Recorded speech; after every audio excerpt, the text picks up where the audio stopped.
Hi, welcome to Grounded Growth Podcast. I'm Nicole Ghirardi. And I'm Stephanie Petry. We believe that grounded growth comes from being intentional about compassionate connections that are beautifully balanced while flourishing in faithfulness. Each week, we will share real conversations, encouragement, and simple systems to help build a life that feels steady, aligned, and grounded. So sit back, maybe grab a coffee, and join us where clarity meets calm and growth feels intentional. Before we dive in, if you want to make sure you never miss a conversation, hit that subscribe or follow button right now on whatever app you're listening on.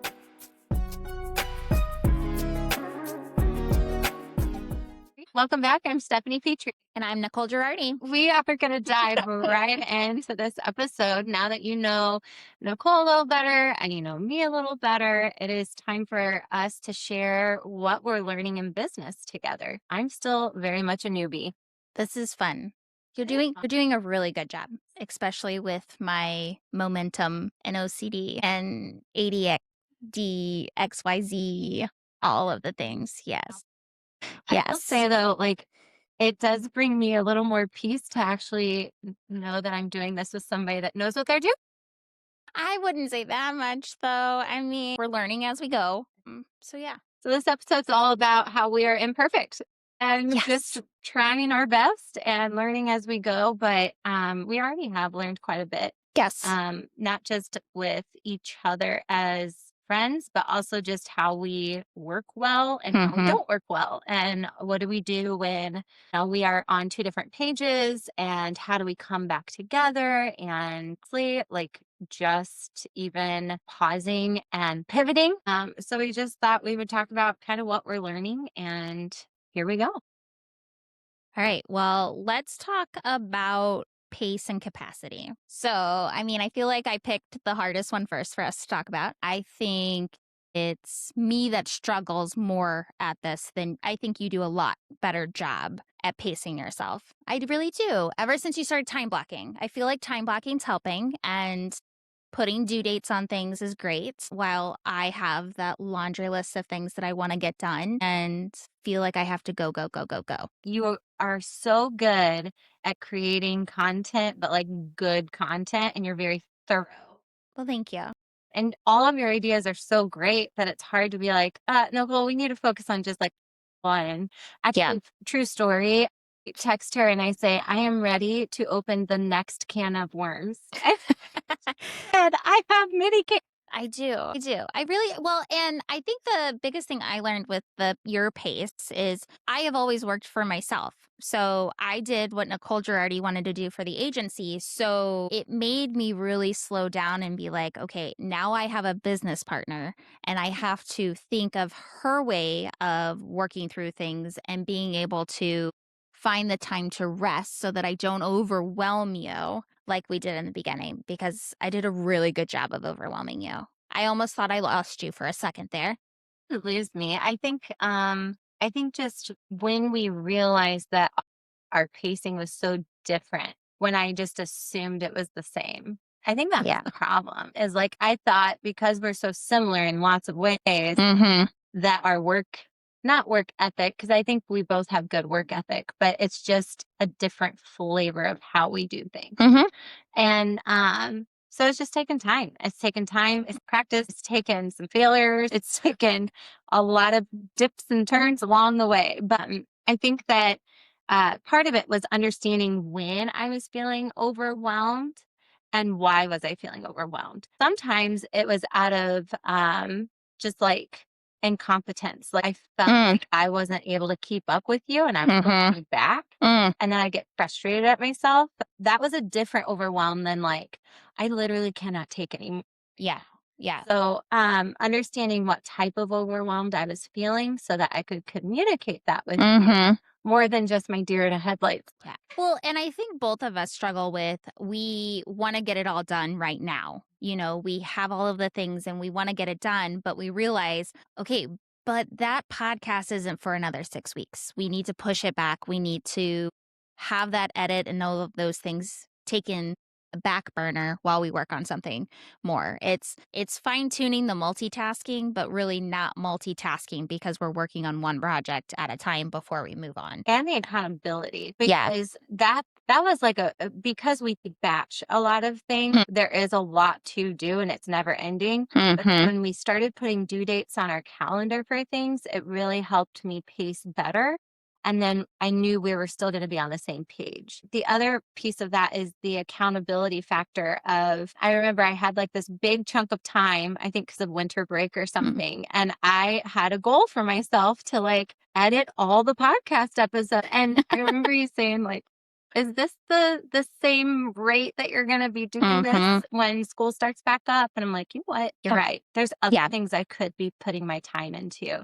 And it really was practicing what we've been preaching with grounded growth and with our weekly reset and prioritizing and anchor habits and routines. And so it allowed me to pull back and start focusing more on like my routines. And I started roots, but I don't know if I would have been able to do those things well if I would have just kept steamrolling through and getting all the things done in one sitting. Yeah, I feel like that's a good thing.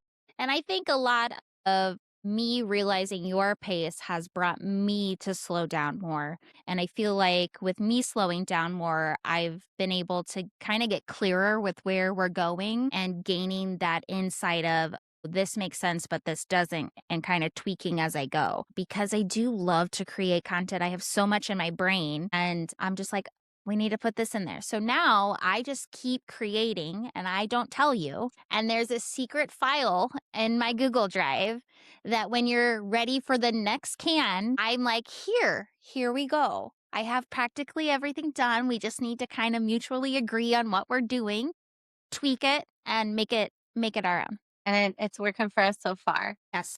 I will say too that we have learned to slow down in certain projects. So we do like to look at a quarter at a time and kind of create some like projects for us to complete in those months. But even once we get there and we get rolling with it, we start realizing like this is not something that we are truly grounded in yet. And as we keep pursuing it, as we keep praying over it, as we keep meeting and talking about it, then we start getting that clarity piece. And I would say our roots journal is like one of the biggest ones that we have figured out Yeah. and finally came to the conclusion of what it is that we were needing to do with it. Because it's shaped and changed many times and in different ways. It was still always about a morning routine. But how we were going to execute it has changed. And now it's something that I think we're both really. Yeah, and I think that comes with the place of you always had your routine that you did in the morning, and I had my routine, and it was like now trying to commingle it. So then that way it made sense for both of us and for everyone else because we are so similar in other things, but different in so many other things too. So being able to be like, Nicole, you have way too many questions in your journal versus Steph's like, okay, like let's do 5 words and I'll be able to journal and reflect all day long. And I'm like, okay, let's find the median in that. So yeah, we're doing good with this. I feel like capacity and pace, I feel like we're mastering and it only took us a couple months. And continue to learn too. Yes. One thing that I have learned when working alongside someone is I really like to know what's expected of me. And I think it comes from a place of not wanting to let you down. Expectations is something in my past that I've always tried to achieve. One thing I need to be careful of in that is my motive of why. Like, why is it that I want to know what's expected of me? Because it's not a bad thing, especially if you're working with somebody. But if it's because you're trying to prove yourself, then that's where it can get a little slippery slopish. So if that's a way to say that, slippery slopish. Slippery slopish sounds like a grounded growth word. Okay, great. Yeah. Smack a trip. I got it off the go. But we have, I learned when I worked with another music teacher, and it was similar with working with you because she was very driven and she was very thorough and her and I had very similar ways of doing things that we were kind of intimidated by each other at first, thinking that like, wow, like I'm really working with someone that knows their stuff. But actually it ended up becoming really great because you get to see the nuances that are different. Yes. And it elevates each other, and it Mhm. encourages each other to rise even greater than what you could by yourself. And I feel like that's what's happening with us. And one thing that helped with that relationship was we would kind of sit and have these, I would call them like, I don't know, I guess you'd call them like big picture meetings or dream meeting. Yeah, masterminding, kind of whatever the case may be. Yeah. Mhm. We would just kind of brain dump all the things. Mhm. Conversation, it'd help prioritize it. And then once we decided on those few projects, then we would divvy out the tasks. Mhm. But the important part of it was is that we were creating that task list, those action steps together, Correct. that we're processing how to make it work together, and then you divide based on your strengths. Agreed. Really helped a lot, and that is something that you've naturally done with us together. And so, I think that's why this has turned out to be a really great partnership. And I think a lot of that being able to fine tune everything was when we did our business plan. So I'm a big firm believer business plans are not something you just need for financial reasons and getting a loan. It's really mapping out what this business is going to look like and fine tuning and laying your foundation. I mean, I feel like that is one of the grounded growth things is that we want to lay the foundation for us.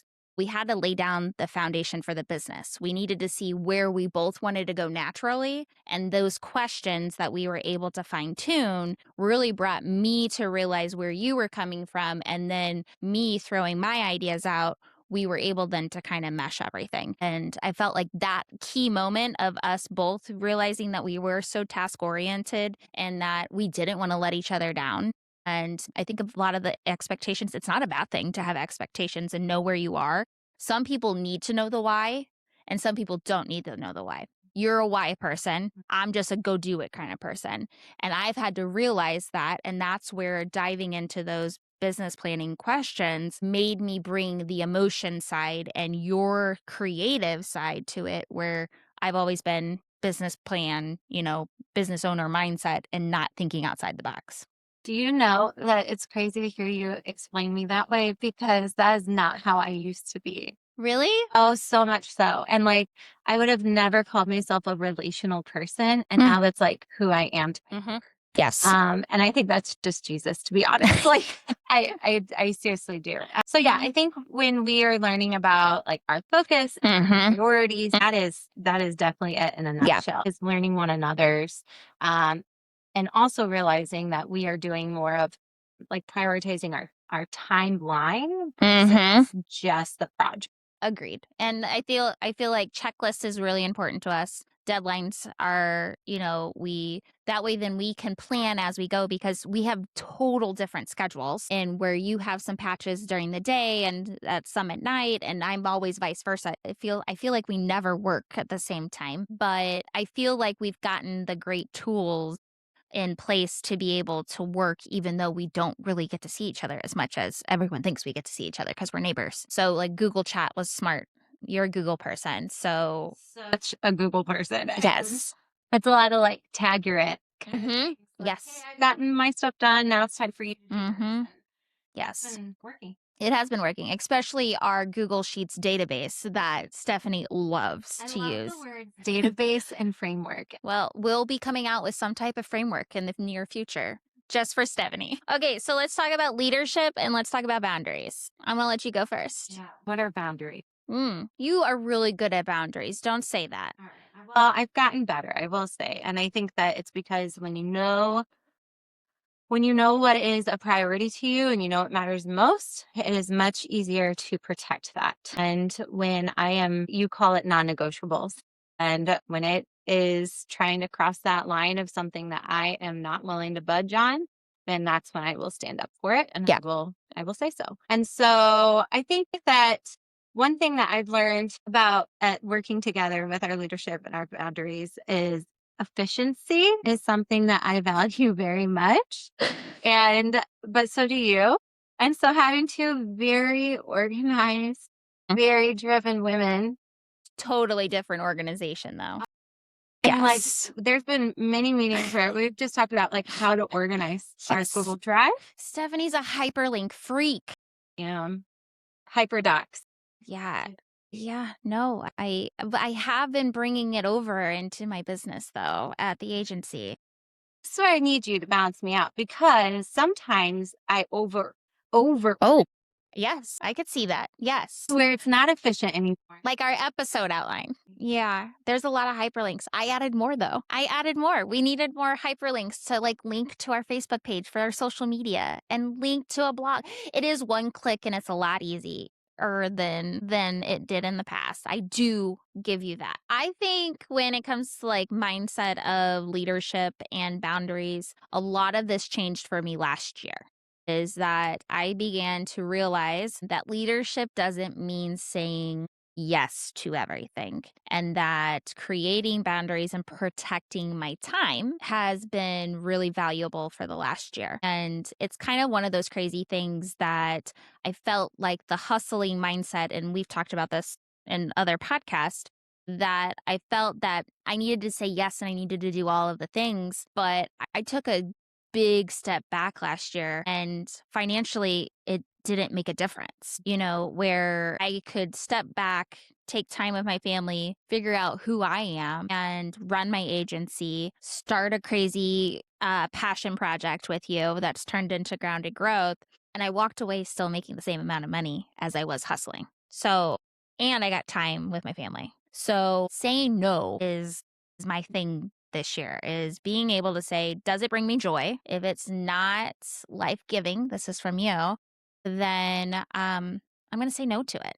And I've already said no to a lot of things, and it's only January, which my heart kind of hurts a little bit though for it. Because you don't want to ever let somebody down. I think that's really where I come into play with, let's go to this trivia night. Let's go to this wine night. Let's go do, hey, I'd love to do a coffee so I can pick your brain kind of things. And I want to be able to do it all because I love helping people and I love spending time with my people, but I need breaks. And lately it's been a lot of intentional resting, which I'm not liking, but I'm doing it because that's it's coming. Say the whole saying no thing.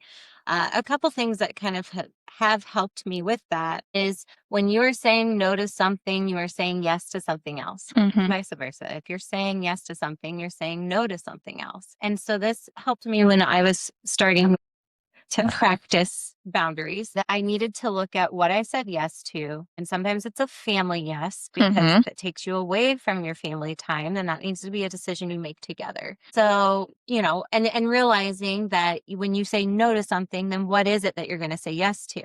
I had a older lady at church kind of help me with this and saying, well, you don't have to say yes to another task. You can say yes to just rest.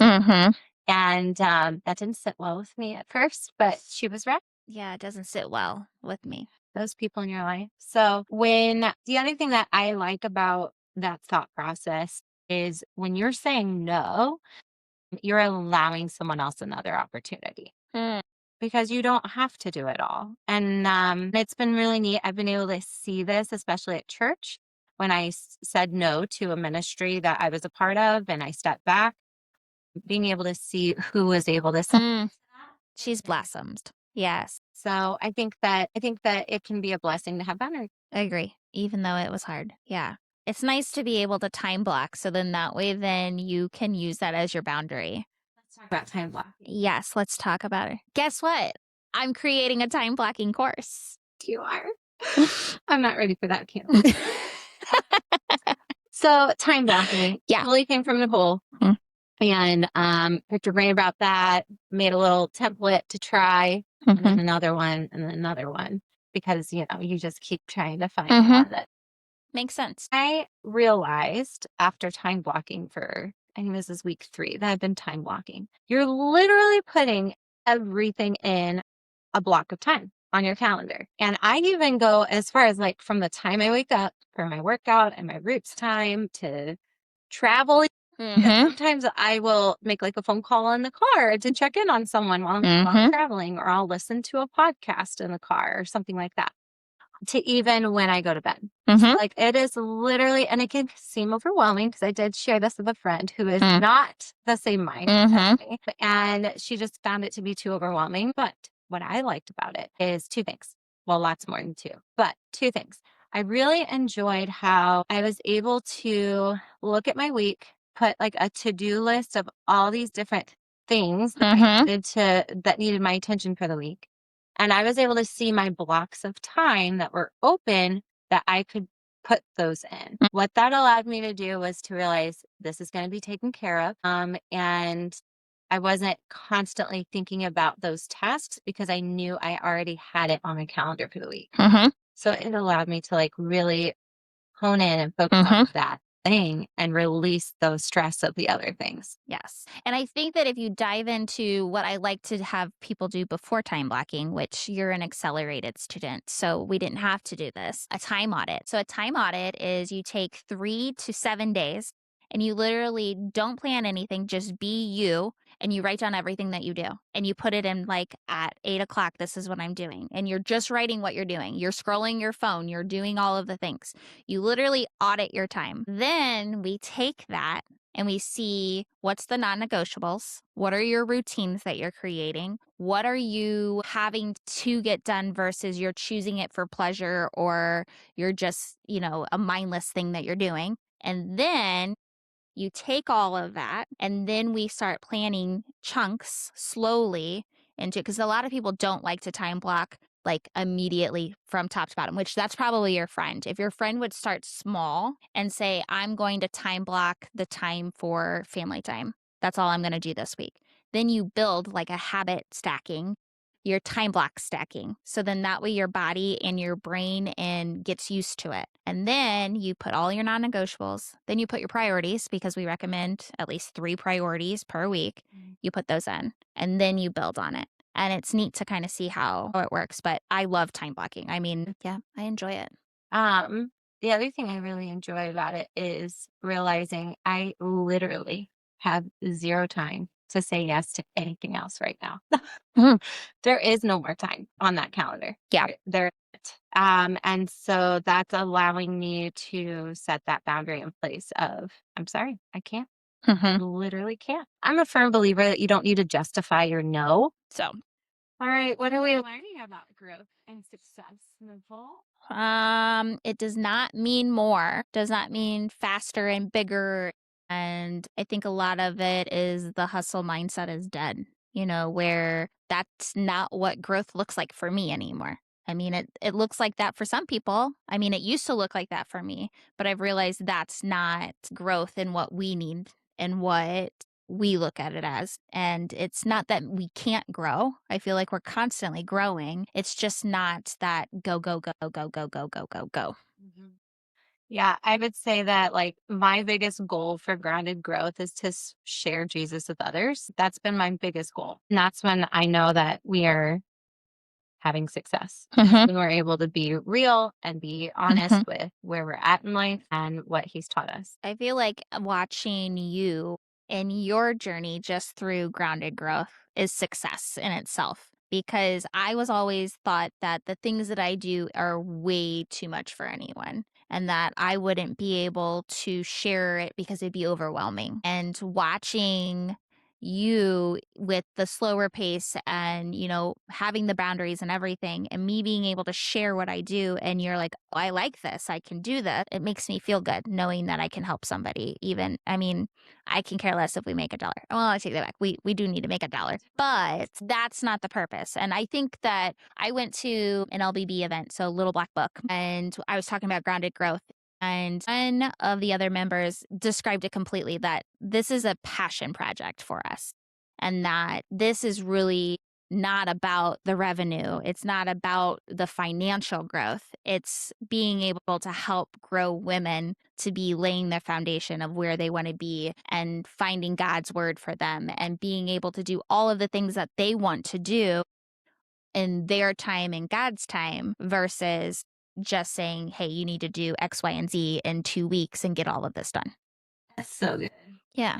And we have the practical system. Mm-hmm. We have the practical ways to get there, but that's not the true mission. Agreed. One thing that I myself am starting to grow in, or at least trying to grow in, is the business lingo.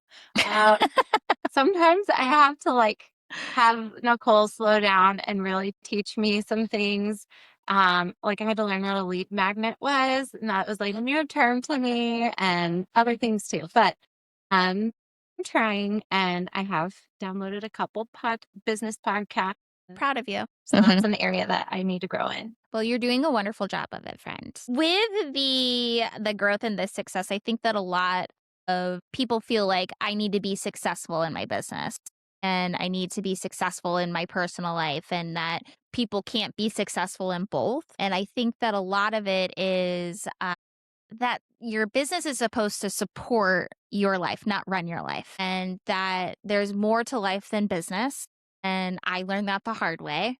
And that we have to look at it as just a small portion of our life. Different definition of what success is. Yes, doesn't always mean that you are achieving it. Like you said. Sometimes success looks like peace. Yeah. And then sometimes success looks like rest. So I mean, it depends on what your definition is of success. And especially what season of you're going through, and that a lot of it is that your success and your growth shouldn't have to compete with your life and that you should not have it impact, where it's affecting your family, it's affecting, your friendships. And there's that time and season, like when you're starting a business, that you're going to work a bunch. That's the normal, like you're creating and you're doing all of the things, but then you have to know that that season can only stay for so long before you create the burnout. And that's where you have to be able to step back and say, okay, I've done that season. I've created the foundation of what I need, but now I need to slow the pace. And that's where I feel like I am in my agency now, is that we dove for 4 years and now I get to spend like each week working on my business, not in my business. And meaning that I get to work on the things that, hey, we need to create this automation or, being able to tweak and redo a whole CRM system in a weekend. I would have never been able to do that if I was still in that mindset of I got to write another policy. I got to get that premium for my manager. I got to do these. And I'm doing the things for other people that they're not doing it for my agency. So the scripture verse I chose for this episode is Isaiah 55, 8-9. It says, "For my thoughts are not your thoughts, neither are your ways my ways, declares the Lord. For as the heavens are higher than the earth, so are my ways higher than your ways, and my thoughts than your thoughts." All in all, God is God and we are not. He is in control of all things. He is in control of our business and our success. He knows what he is doing in us and through us for the hearts of women, which is why we said that's really our main mission, passion. And we need to just listen and obey to what he is calling us to do. One of the meetings that we had, and it was like this aha moment for both of us with our roots journal. And afterwards, I remember texting Nicole and just saying like, wow, God really helped us come to this conclusion. And we were willing to listen. And you said like the big part there is that we were willing to listen. Right. Yeah. The big one. Had we just kept moving forward with the momentum we had, it would not have been something that we felt at peace about in producing. Agreed. So I really feel like it has come together in a way that is going to be a blessing to many people. So I'm excited for it to come out. I'm so excited. So excited. It's coming soon. It's actually, we're talking about our next episode.